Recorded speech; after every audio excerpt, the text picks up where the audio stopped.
Hello Pisces, Sun, Moon, Rising, and Venus signs. Kamusta kayo? Sana po ay nasa mabuti kayong kalagayan.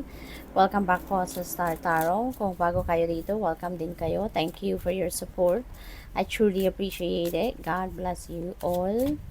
Pisces, paunang mensahe ninyo for today. Schedule. Ayan. So, baka ito ang dapat ninyong ayusin, ano? I-organize ninyo yung inyong mga schedule, yung mga priorities ninyo, 'di ba? Tignan ninyong maigi. Time management is key, 'di ba? Para hindi kayo magiging aligaga, para hindi kayo all over the place, naghahabol ng oras, naghahabol ng deadline, no?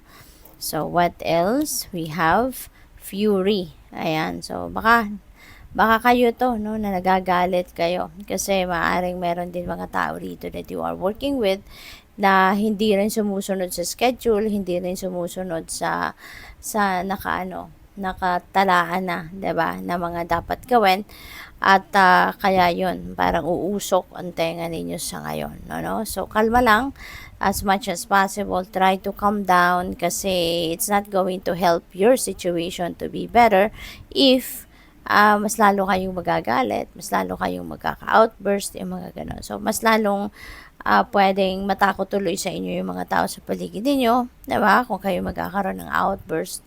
Or, isa pa, ang epekto nito physically ay sa inyo, diba?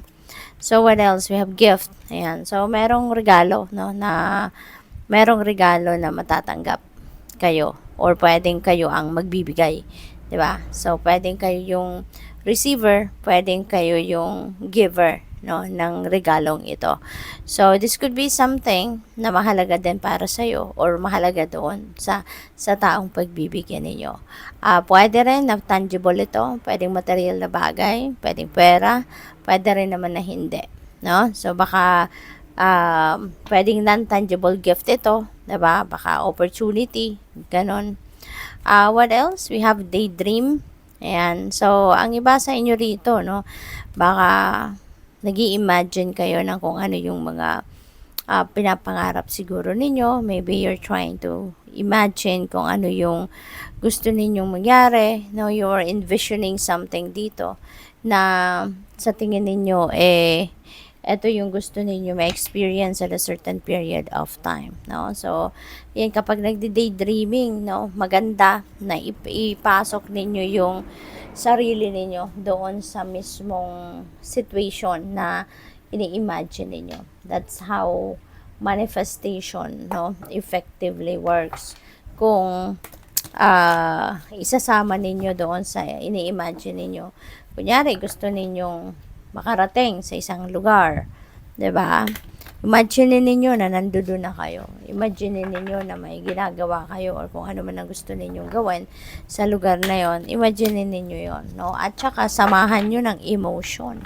Samahan ninyo ng kung ano ang nararamdaman ninyo, kung excited kayo, kung tuwang-tuwa kayo or whatever, no, na kind of emotion na mararamdaman ninyo kapag narating nyo yung lugar na yon. Isama ninyo yan sa imagination ninyo. That is one way, a very effective way, of manifesting, no, kung ano man yung gusto ninyong ma-experience. So, what else? We have number 20, truth. Ayan. So, maybe this is your truth coming to light. Baka sa ngayon, maglalakas ng loob na kayo na i-express na, ipakita niya, i-share na sa ibang tao kung ano yung truth ninyo, kung ano yung totoong nararamdaman ninyo, kung ano yung totoong sa loobin ninyo, 'di ba? So, or yung totoong pagkatao ninyo, maaring may mga ilang ilang parte ng sarili ninyo na hindi pa ninyo yan ilalabas or hindi pa ninyo yan i-share sa ibang tao. So, maybe now is the time that you're going to divulge that, no?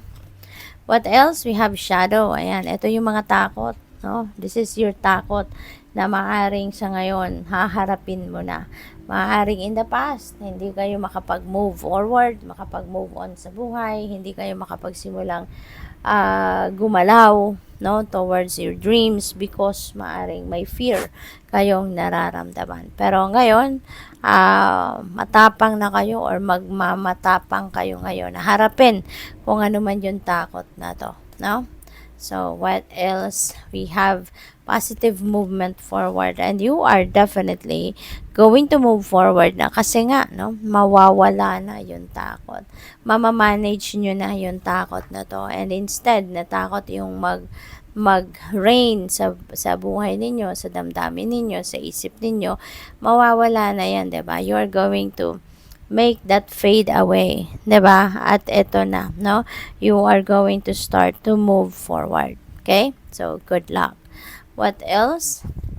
We have the waiting game. Okay? The waiting game. So, ang iba sa inyo rito, naghihintay, no? At maaring kung ano man ito na daydream ninyo, kung ano man yung pinapangarap ninyo, maaari na naghihintay na lang kayo, no, na mag-come to fruition ito.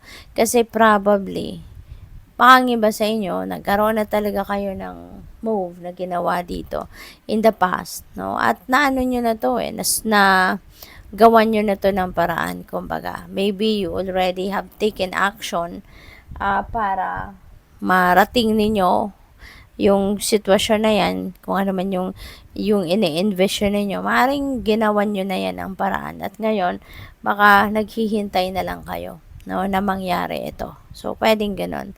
So, good luck. Thank you for watching. Love and light. Namaste.